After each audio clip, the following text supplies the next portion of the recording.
사사기 2장 16절부터 23절까지 한 절씩 교독하도록 하겠습니다. 제가 읽겠습니다.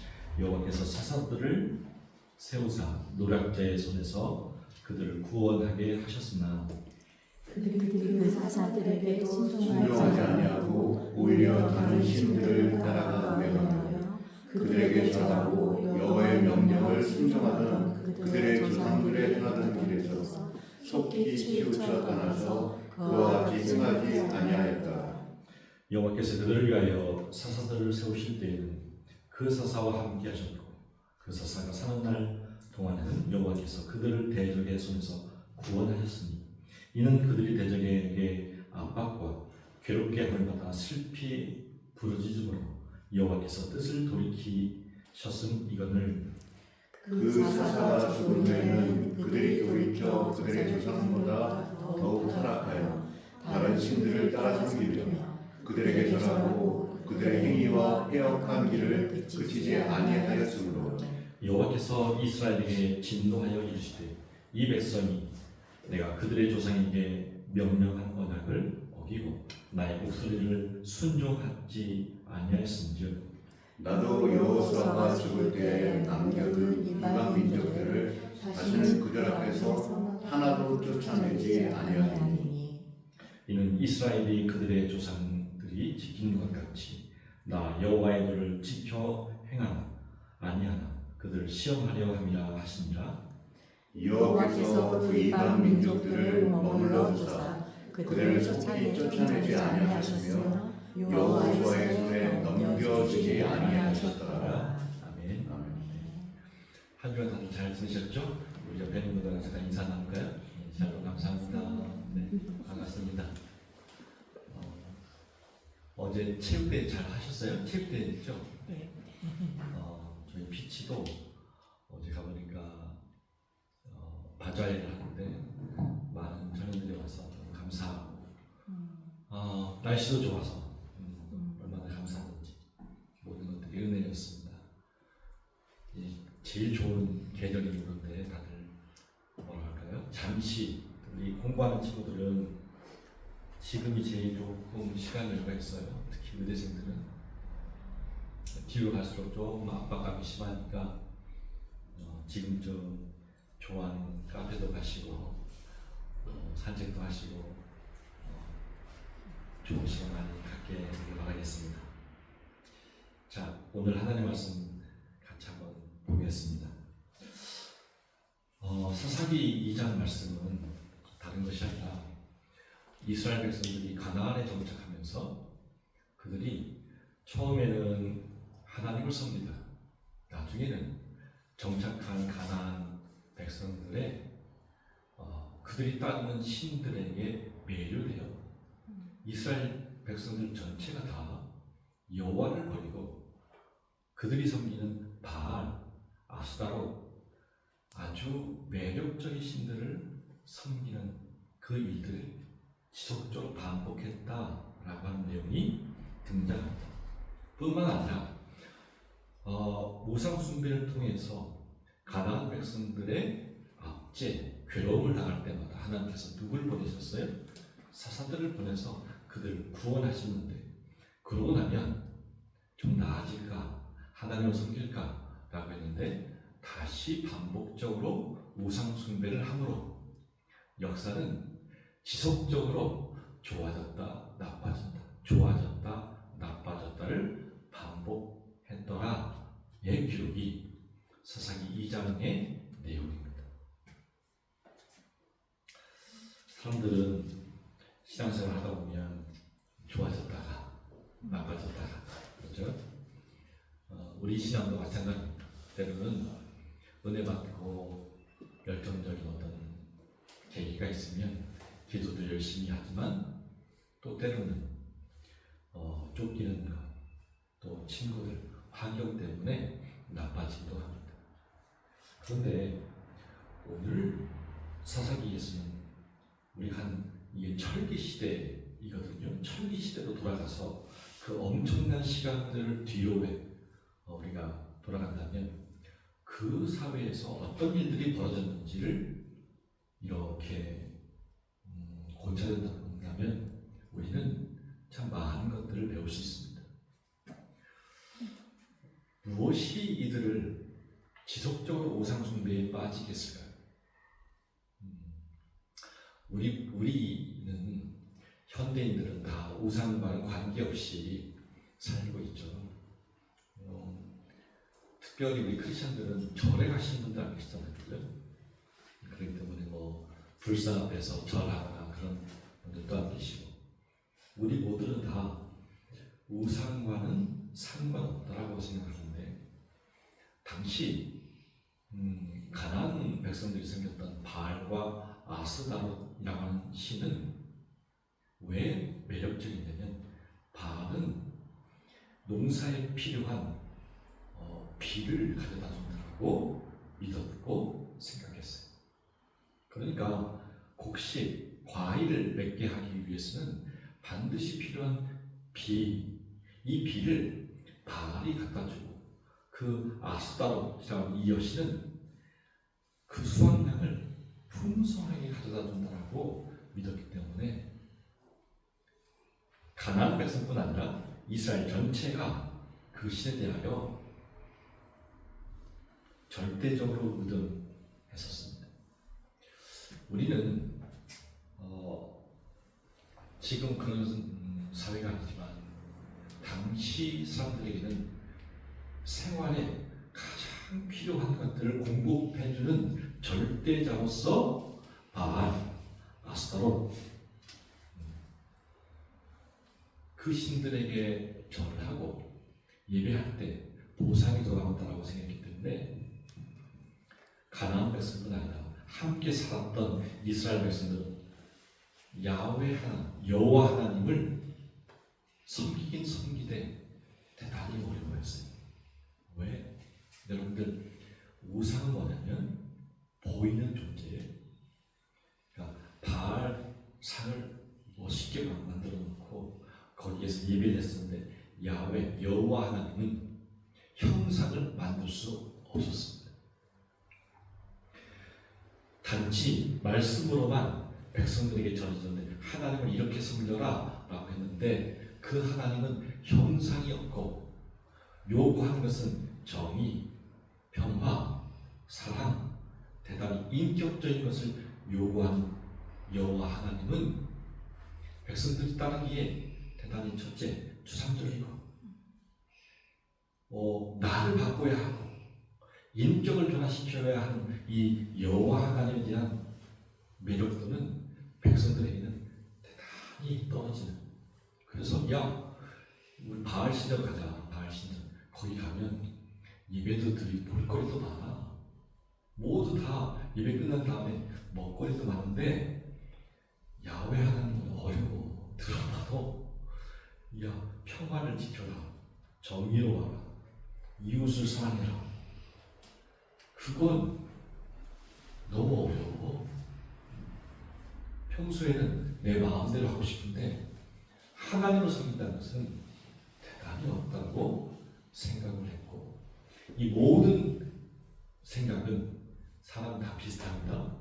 이스라엘 백성들도 그래서 대단히 추상적이고, 그것을 행하려고 한다면 내가 서 있어야 하고 성숙해야 하는데 그것이 안 되기 때문에 백성들은 다 어디로 흩어지냐면 옆에 있는 신전으로, 바알과 아스타롯 신전으로 발걸음을 향했고, 그때마다 백성들은 수많은 압제에 시달리게 되는 반복되는 사이클에 이스라엘 백성들이 놓이게 되었죠.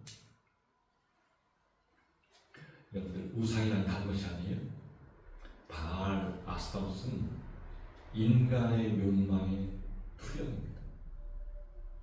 그 우상이라고 성경이, 우상은 다른 것이 아니라 사람이, 여러분과 제가 원하는 상들이 있죠. 나는 이런 삶을 살 텐데 이걸 도와준 뭐가 있으면 좋겠어 라고 우리의 욕망을 투사할 때가 있다. 그 투사된 대상을 성서는 우상이다.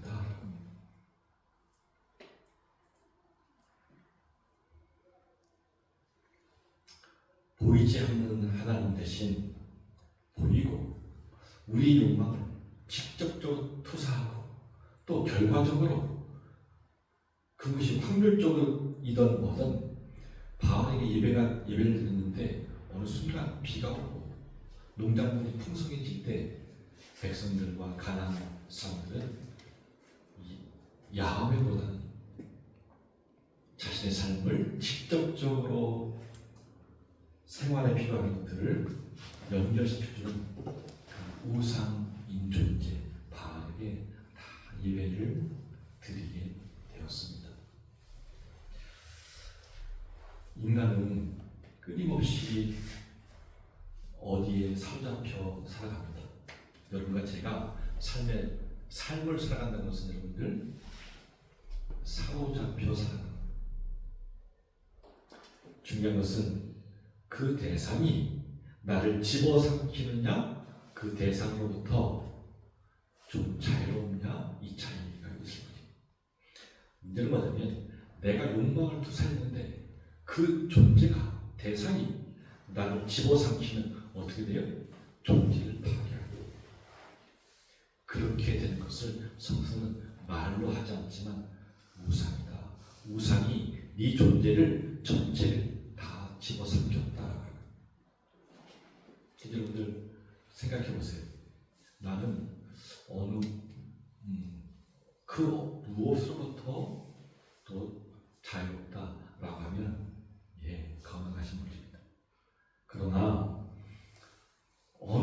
무엇을 생각할 때 그것이 나의 사고 전체를 지배하고 나의 삶, 습관, 패턴 전체를 지배할 때 우리는 우상이 내 존재를 삼켰다고 표현했습니다.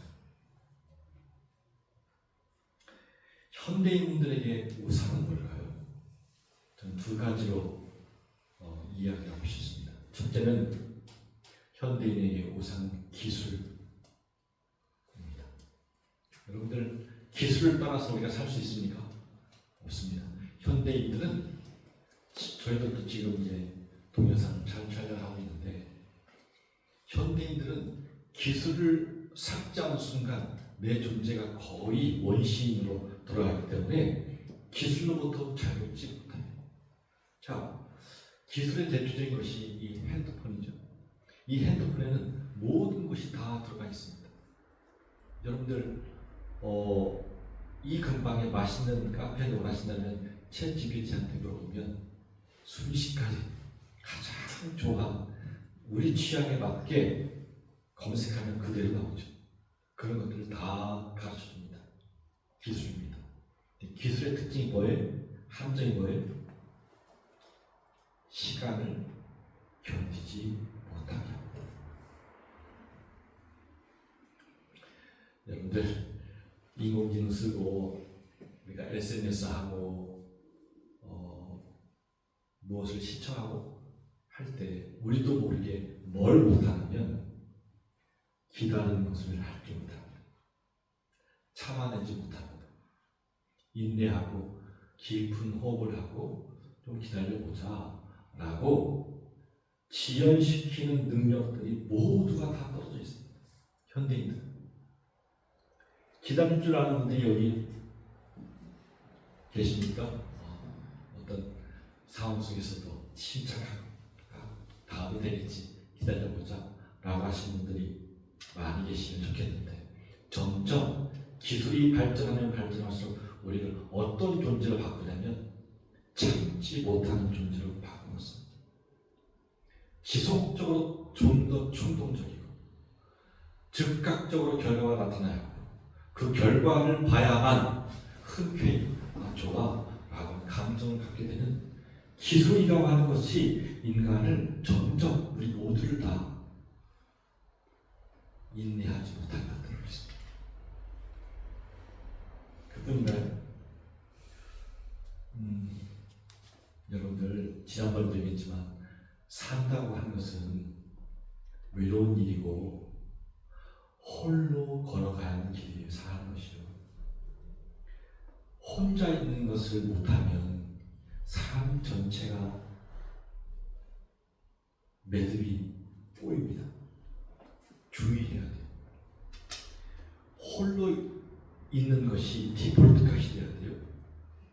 소리냐면 여러분 죽음이 뭐예요? 물어볼까요? 죽음이 뭘까요? 죽음은 나 홀로 하나님 앞에 가는 길이 죽음이에요. 나 혼자 가요. 누구랑 함께 갈 수 없어요. 그래서 우리는 홀로 있음을 잘 해야 하는데 기술은 우리를 지속적으로 대중에게 끌어줬습니다. 여기 가봐 재밌어, 저기 가봐 재밌어 라고 우리를 나 홀로 조용히 나의 본질로 하나님 앞에 서 있는 시간들을 무효화시키는 것이 기술. 여러분들 기술 앞에 있으면 다 재밌잖아요. 그래서 기술 앞에 계속 한다. 그런데 내가 내 자신과 대면해 본 시간이 얼마나 우리 있습니까? 많지 않죠. 왜 그러냐면 기술이 발전하면 발전할수록 우리는 나 혼자 있는 것을 견딜하지 못합니다. 또 하나의 우상이 있는데 또 하나는 뭘까요? 이미지입니다. 이미지. 여러분들 저는 인스타를 아는데 이미지가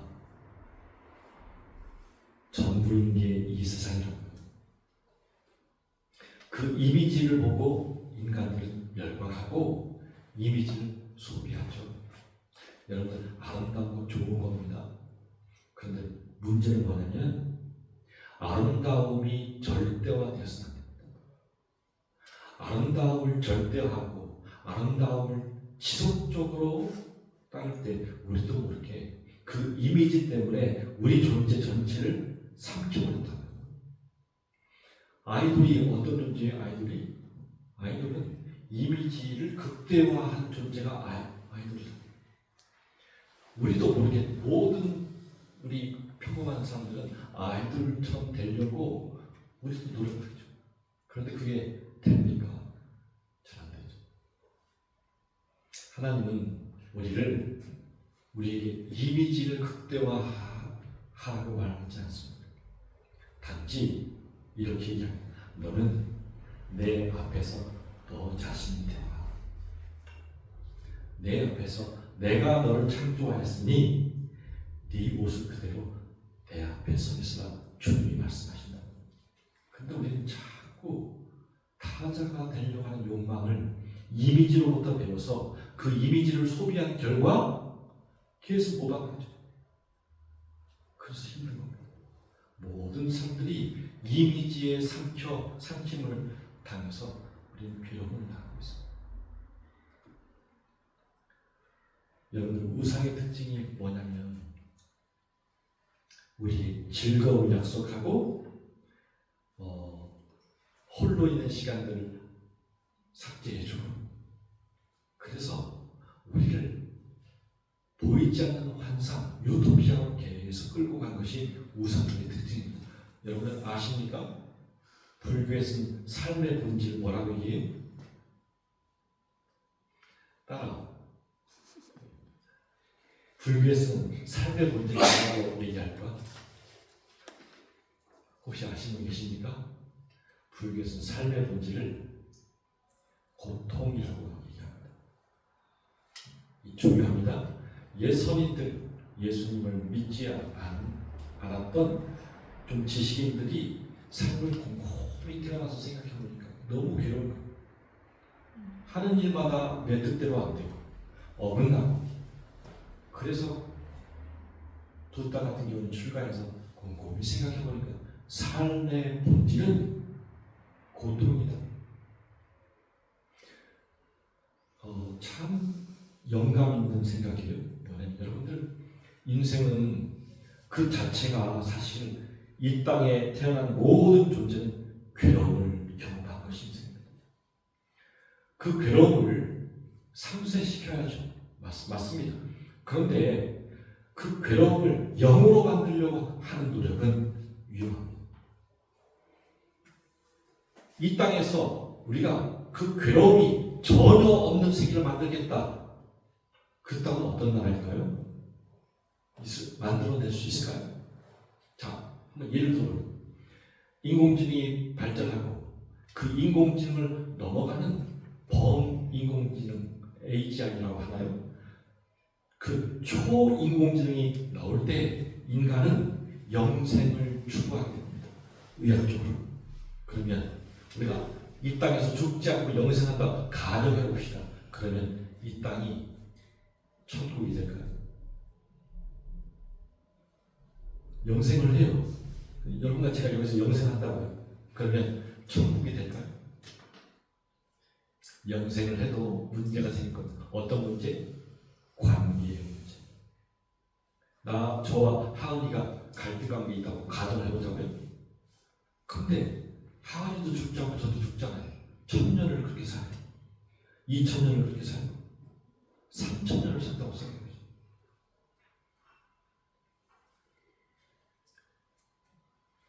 인간이 영생을 해도 거기는 천국은 되지 않을 겁니다. 그러나 기술의 방향은 영생을 향하도록 계속해서 추동하고 그렇게 그 방향으로 가게 될 겁니다.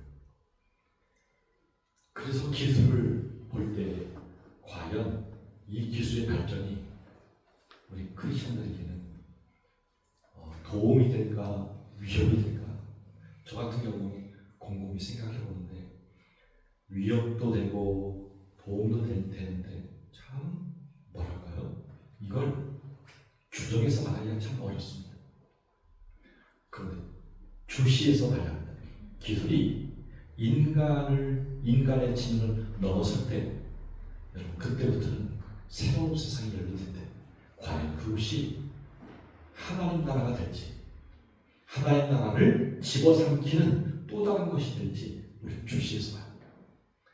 분명합니다. 그 시대는 곧 다가옵니다. 곧. 자, 하나님께서 위협을 당할 때마다 이스라엘 백성들이 우상 숭배를 통하여서 자신들이 어려움을 경험할 때마다 사사들, 하나님의 사람들을 보냈다. 대표적인 인물들 운니엘, 드보라, 산갈, 기도원, 삼손 이러한 걸출한 하나님의 사람들을 보내어서 그때마다 구원해 주셨다. 교회는 사실은 이러한 사사와 같은 인물들을 길러내는 곳이 교회여야 합니다. 교회가 하는 일은 하나님의 사람들을 길러내는 일을 해야 마땅하죠. 여러분, 현대인들에게 사사를 번역하면 어떻게 번역이 될까요? 저는 이렇게 생각합니다. 현대인들에게 사사를 소개할 때 특별히 크리스천들은 깨어있는 지성적 크리스천을 사사라고 얘기할 수 있어요. 자, 지성적 크리스천이 왜 사사냐? 생각하는 사람. 여러분들 교회 와서 목사님 얘기만 듣고 좋아 고개만 끄덕이시니까 지성적 크리스천이란 여러분 스스로 생각하고 비판적으로 생각하며 시대의 흐름에 대하여 나 스스로 하나님 말씀에 비춰 질문할 수 있는 존재를 일컬어 지성적 크리스천이라고 하시다. 그런데 요즘 교회는 가끔 제가 한국교회 방학 때 들어가고 참여해보면 묻지 마실 신앙이 아직도 많습니다. 묻지도 않고 따지도 않고 교회에서 하는 모든 것들에 대하여 질문이 없고 목사님들이 목회하기 편리하다고 할까요? 모두 다 그냥 결정해서 따로 라고 하는 집단성이 더 강하죠. 자, 여러분들 예전에 조선시대로 한번 넘어가 볼게요. 조선시대에 극소수의 선비들이 북경에 왔다 갔다 했었어요. 연행이라고 하는 그 이름으로 중국에 사신들을 보냈습니다. 사신들을 보낼 때 그때 조선 사회에서 참 똑똑한 젊은이들을 몇 명 추려서 보내게 됐었어요. 거기서 많이 보고 오라. 자, 대표적인 인물들이 홍대훈이나 박지원 같은 선배들이 그 북경에 연행을 다녀왔는데 그분들이 북경에 가서 제일 깜짝 놀랐던 그들이 목격한 장면이 뭔지 아세요? 그것은 북경에 가보면 선비들이 숙소에다 집을 풀고 그리고 그 유리창이라고 하는 거리가 있습니다. 그 유리창이라는 거리는 예전에는 도자기를 굽고 기와를 굽던 장소였는데 시간이 흐르면서 거기에는 중국 그리고 서양에서 들어온 수많은 서책들을 판매했던 것이죠. 서점가들이 쭉 있었는데 조선의 선비들이 한양에서는 볼 수 없었던 유리창 거리를 가보면 서점이 있는데 가보면 고서적뿐 아니라 서양에서 들어온 카톨릭에 관한 서적들이 철비하게 있는 걸 보면서 깜짝 야 조선은 조자성리학이라는 아주 좋은 카테고리 지식만 서책만 가지고 공부했는데 보니까 세계로부터 들어온 책들이 쌓여. 그래서 선비들은 자신들이 가져갔던 모든 노자들을 다 털어서 수레 하나의 책을 다 사가지고 조선에 돌아오기도 했죠. 그 유리창 거리에 가면 또 놀라는 것이 중국인들뿐 아니라 거기는 일본인들도 와 있고 서양인들도 와 있고 야, 이 사람들은 뭐지? 이렇게 금발에 코쟁이들이 와 있는데 세계가 이렇게도 높다고 전혀 한 번도 보지 못했던 세계를 북경에 가서 보고 와서 조선에서 깨어있는 선비들은 조선을 바꿔야겠다. 주자성리학이라는 아주 좁은 카테고리에 머물러 있는 조선을 유연하고 스펙트럼이 넓은 사회를 만들자라고 노력했는데 결과는 어땠을까요? 실패로 돌아갔습니다. 많은 선비들이 노력을 했죠. 그럼 나중에는 그 유교 질서를 유연하게 운영하지 못한 결과 일본에 의해서 한국은 36년 압제의 시간을 경험하게 됩니다. 저는 교회가 깨어있는 젊은이들을 길러내어야 한다고 생각합니다. 여러분들 예배당 왜 다니냐? 그냥 양심껏 매주일 교회 가야니까 온다 그런 생각 이전에 여러분 스스로 하나님 안에서 깨어있는 사람들 되려고 노력하십시오. 그래야 사회가 변하고 공동체가 변하고 우리가 속해 있는 가족이 변해요. 한 번 사는 세상 여러분들 여러분의 생각을 내어야 되지 않겠어요? 세상이 다 그렇다고 해서 그 방향으로만 가면 되겠습니까? 좀 유연한 생각을 좀 하시기 바랍니다. 여러분들 오늘 말씀 중에 제가 18절 중반을 읽어볼게요. 그 사사가 선날 동안에는 여호와께서 그들을 대적의 손에서 구원하셨으니 이는 그들이 대적에게 압박과 괴롭게 함을 받아 슬피 부르짖은 여호와께서 뜻을 돌이키셨음이거늘. 자, 여러분들 하나님께 기도하는 하나님은 그 중에 하나님의 뜻을 아는 하나님의 사람을 보내므로 시대의 흐름을 바꿔요. 그러면 얼마 지나지 않으면 또다시 옛 습관은 또 들어갑니다. 여러분들은 어떤 삶을 살고 있습니까? 내가 주님 앞에서 결심한 대로 살고 있습니까? 아니면 옛 질서로 또다시 회개하고 또 뒤로 가고 그렇게 생활하십니까? 같은 실수를 반복하지 않으려면 어떻게 해야 될까요? 저는 여러분 이런 말씀 드리고 싶어요. 여러분들 변화는 바깥에서 오는 것이 아닙니다. 변화는 내 안으로부터 나올 때 진짜 변화가 돼요. 바깥에서 오는 자극은 될 수 있어요. 그런데 진짜 변화는 내가 내 스스로를 돌이킬 때만 변화가 일어나. 이 사람들은 자꾸 나를 변화시키기 위해서 어떤 교양 프로그램을 듣고 강의를 듣고 그러죠? 안 됩니다.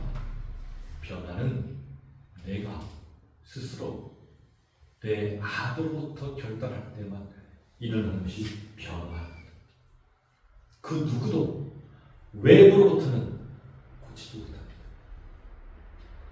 하도 변화되지 않으니까 하나님께서 한 번은 바울이라는 청년이 유대교라고 하는 그 카테고리에 너무 열심히 있죠. 자기가 본 세계가 전부라고 믿었던 바울을 하나님께서 변화하지 않으니까 담에서 가는 길에서 정오에 태양보다 더 밝은 빛으로 비추니까 바울이 말에서 떨어졌어요. 떨어지고 눈이 멀죠. 이 정말 중요한 상징입니다. 왜 눈을 멀게 할까요? 네가 바울아, 네가 보는 그대로 보는 것이 세계의 전부가 아니라는 사인이 눈을 멀게 한 거예요. 그리고 나서 나중에 아나니아를 만나서 눈을 떴을 때 바울은 달라지죠.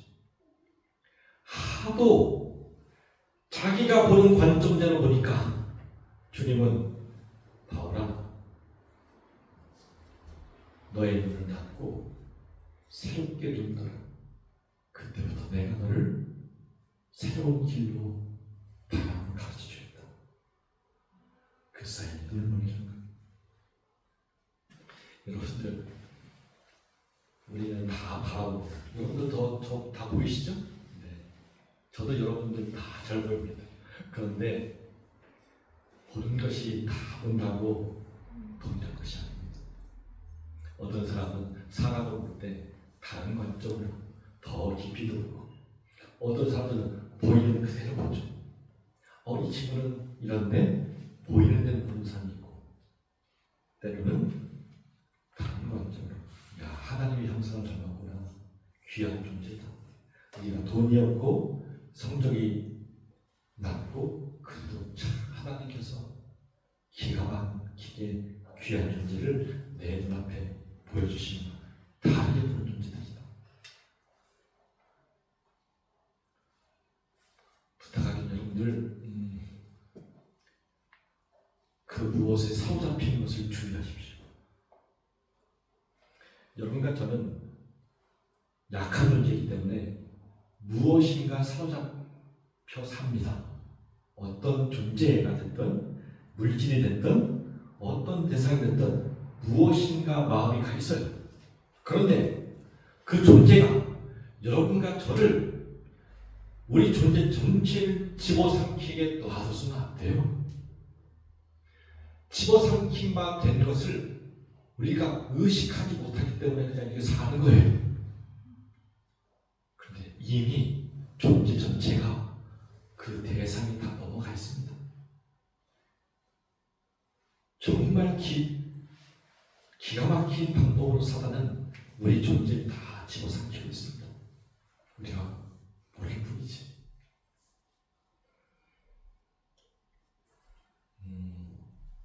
여러분들 잘 아는 얘기를 해드릴게요.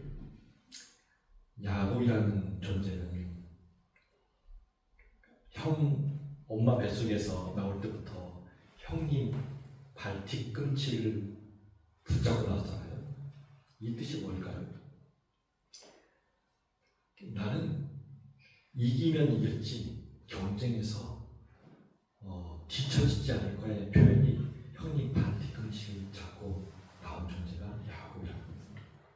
그만큼 야곱은 경쟁하고 성취하고 무엇인가 얻는 것을 자기 삶의 모토로 딱 세운 존재이다.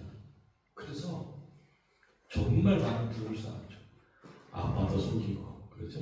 형님도 속여서 장자권도 다 자기가 갖고 어마어마한 부를 성취하고 나중에 외삼촌 집에 있다가 할 수 없이 나와서 이제 형님에게 가야 합니다. 형님 에서를 만날 때 야곱은 고민이 많죠. 내가 이 모습 이대로 형님을 만날 수 있을까? 형님 속에서 모든 부를 다 성취하고 이만큼 이뤘지만 형님이 나를 보면 날 죽일지도 몰라. 두려움에 온 속했던 가족들 먼저 형님에게 보내고 혼자 강가에 남아서 밤을 지새우죠. 고민을 하면서 그 강의 이름이 뭐예요? 야복강에서 가족들 다 떠나보내고 혼자 있을 때 어떤 사람 한 사람을 보죠. 하나님이 우리를 만날 때는 여러분들 사람의 형상으로 오기도 합니다. 사람의 형상으로 오셔서 하나님께서 갑자기 말도 않고 따지지 않고 허리춤을 탁 차고 시름을 하죠. 야곱의 고통이 나니까 밤새 시름을 하면서 놓아주셨죠.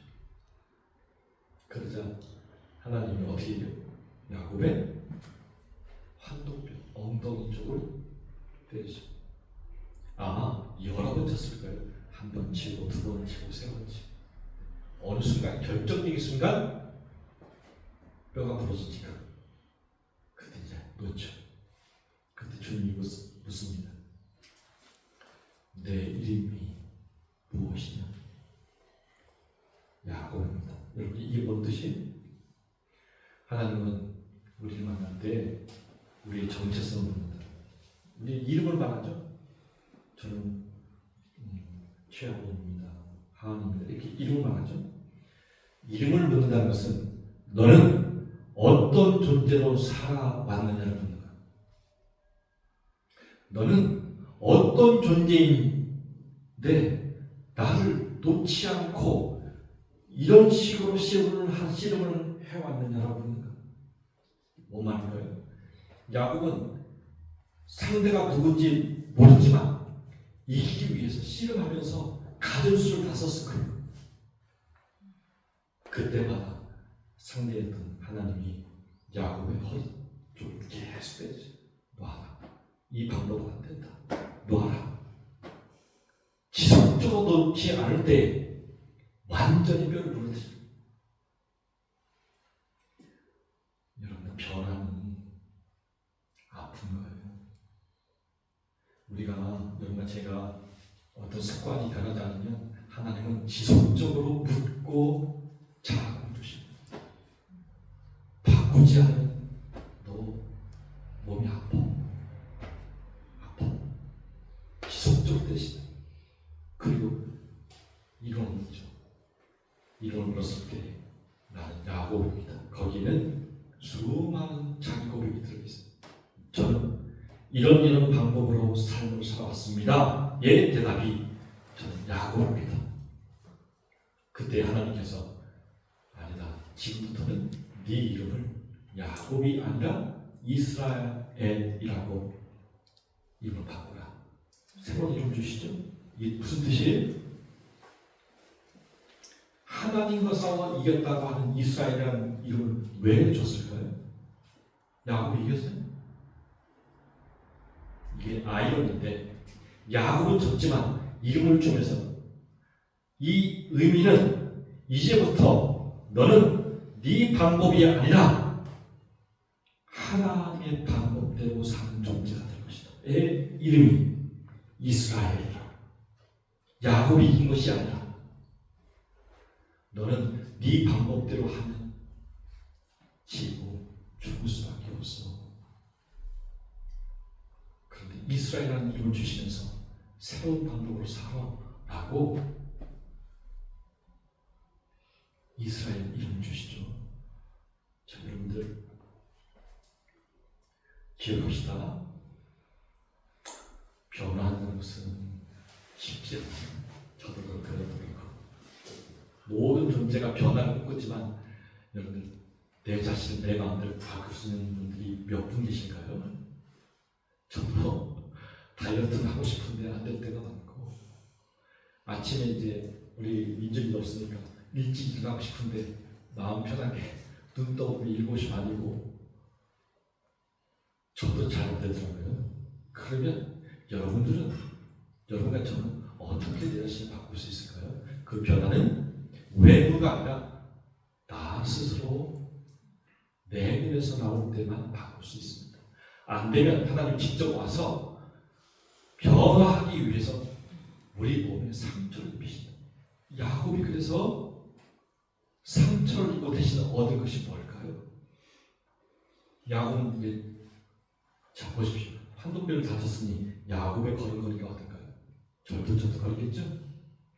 야곱은 예전까지는 대단히 기민하고 빠른 계산적인 사람이었어요. 이건 얼마? 이건 이렇게 하면 내가 손해고 저 사람은 괜찮고. 야곱은 절뚝절뚝거리면서 뭘 얻어요? 신중함을 모든 걸음걸음마다 신중한 사람들. 사고하는 것도 신중해지고 사업하는 것도 대인관계하는 것도 대단히 신중한 사람으로 이때부터 변화가 된다. 그렇게 하나님은 야곱을 변화시킨다. 여러분들, 변화는 내 자신으로부터 되지만 하나님은 이 친구를 써야겠다라고 하면 우리 몸에 상처를 입히시고 변화시켜요. 바울이 그랬고 야곱이 그랬어요. 바라기는 여러분들이 상처 입지 맙시다. 예. 상처 없이 여러분과 제가 스스로를 돌이키기 바랍니다. 이스라엘 백성들은 반복했어요. 좋아졌다, 나빠졌다, 좋아졌다, 나빠졌다. 그 결과가 뭘까요? 나중에 이 역사가 가나안 정착에서부터 왕정이 들어서고 왕정도 좋아졌다, 나빠졌다 반복하면서 이스라엘 백성 역사는 패망으로 끝난 것이 이스라엘 역사. 그리고 완전 역사가 제로로 돌아갔던 제로, 0. 예수님 오기까지 500년 동안 역사는 제로 상태로 끝납니다. 마무리 짓겠습니다. 여러분들, 하나님이라는 존재는 어떤 존재일까요? 말씀이 육신이 되어 우리 가운데 주님 오셨어요. 그 이유는 단 한 가지. 인간이 하나님을 오해해요. 보고 싶은데 보지 못하니까 하나님을 자기 나름대로 그냥 해석을 한다. 자, 자기 나름대로 막 해석하니까 하나님이 어떻게 하냐면 자기 아들을 이런 몸을 입혀서 우리에게 보여주셨다.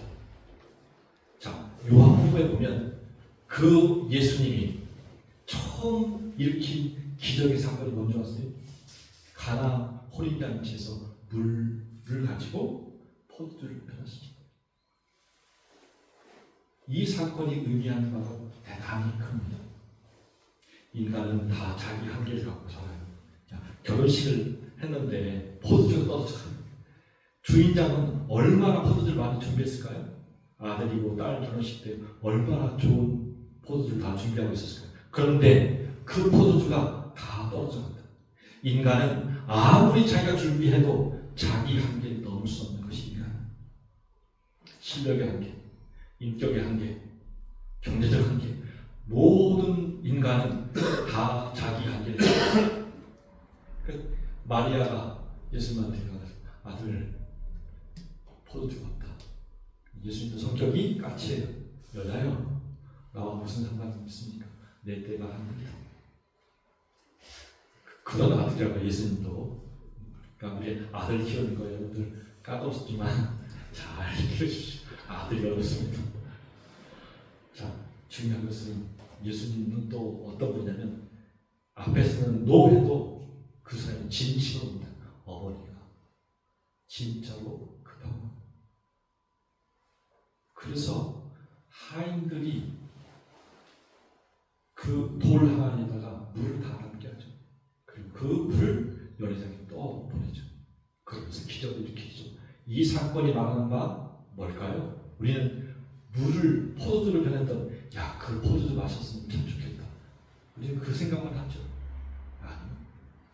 하나님이란 분은 어떤 일을 하냐면 우리 존재의 한계를 돕기 위해서 오신 분. 이걸 말하기 위해서 요한복음 처음 기적의 사건을 통하여 하나님이 어떤 분임을 우리에게 보여주십니다. 너의 한계를 돕기 위해 내가 여기 있다. 네가 지향하는 바 넘어가지 못한 그것을 위해 내가 옆에 있다. 여러분들, 그러니까 해야 할 일은 다 한 가지예요. 자기 고민을 나만 짊어지고 있지 마시고 주님께 기도하십시오. 더불어 여러분들이 신뢰할 수 있는 사람들에게 여러분의 문제를 말씀하세요.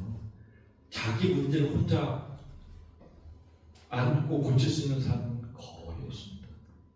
그 문제를 옆 사람과 나누고 여러분들이 기도하십시오.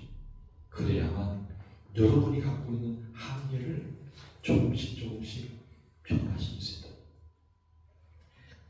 이야기를 마치겠습니다. 여러분들, 사사들의 등장으로 이스라엘이 좋아졌다가 그들이 사라지면 또 다시 넘어지고, 좋아졌다가 빠지고, 계속해서 이스라엘 백성들은 오고 갔습니다. 인간은 어쩔 수 없어요. 하지만 하나님께서는 하나님의 사람들을 지금도 불러 세우십니다. 다르게 보고 하나님의 것을 정확하게 이해하며 시대를 변화시키는 하나님의 사람들을 교회에서 길러내시기 원하신다. 우리 이숙교회가 그런 교회가 되길 바라겠습니다. 제가 기도하겠습니다. 하나님 감사합니다. 저희를 예배 자리로 불러주신 감사합니다. 저희가 드리는 예배가 늘 살아있는 예배가 되게 도와주시고 하나님의 뜻을 이해하는, 그럴 때 우리 이숙교회를 통하여 하나님의 사람들을 길러내는 진리의 전당이 될 수 있도록 이 교회를 축복하여 주옵소서.